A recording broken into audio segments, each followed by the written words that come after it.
Badan Narkotika Kabupaten atau BNK Batang telah merehabilitasi 20. Penangkapan pengedar narkotika jenis pil Index ini dilakukan. 3 tersangka kurir narkoba ini diamankan petugas Sat Narkoba Polrestabes Medan di salah satu hotel.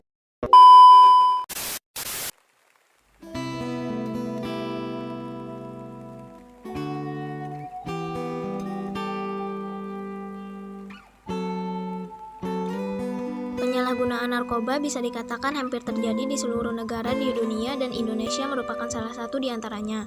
Peredaran dan penyalahgunaan narkoba sudah menjadi salah satu permasalahan nasional yang dipandang serius oleh pemerintah di berbagai negara, karena dapat menyebabkan berbagai dampak yang merusak moral bangsa.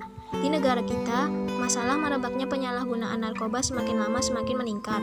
Efek domino akibat dari penyalahgunaan narkoba juga semakin beragam, serta usaha untuk mengatasi penyalahgunaan narkoba tidaklah mudah untuk dilaksanakan. Penyalahguna adalah orang yang menggunakan narkotika tanpa hak atau melawan hukum.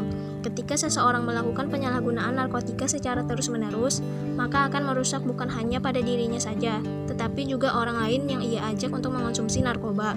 Peredaran dan penyalahgunaan narkoba di Indonesia itu disebabkan beberapa faktor, di antaranya letak Indonesia yang berada di perdagangan internasional, faktor ekonomi, faktor kepribadian diri seseorang, faktor lingkungan keluarga dan masyarakat, faktor keamanan negara yang kurang kuat, dan faktor kurangnya pemahaman tentang bahaya penyalahgunaan narkoba.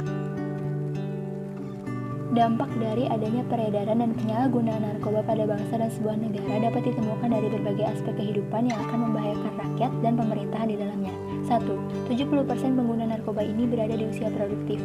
Umur yang harusnya digunakan untuk mempersiapkan diri membangun bangsa terpaksa rusak oleh penyalahgunaan narkoba. 2. Banyaknya tindak kriminal dan kejahatan di lingkungan masyarakat. 3. Penyalahgunaan narkoba akan mengalami berbagai penyakit hingga kematian. Akibatnya, tingkat kesehatan negara menurun. 4. Kesulitan ekonomi karena permasalahan negara hanya difokuskan pada para penyalahguna narkoba. Upaya pencegahan yang paling mendasar dan efektif sebenarnya adalah pembinaan. Pembinaan bisa dilakukan dengan memberi pemahaman tentang bahaya narkoba secara terus-menerus kepada setiap lini masyarakat.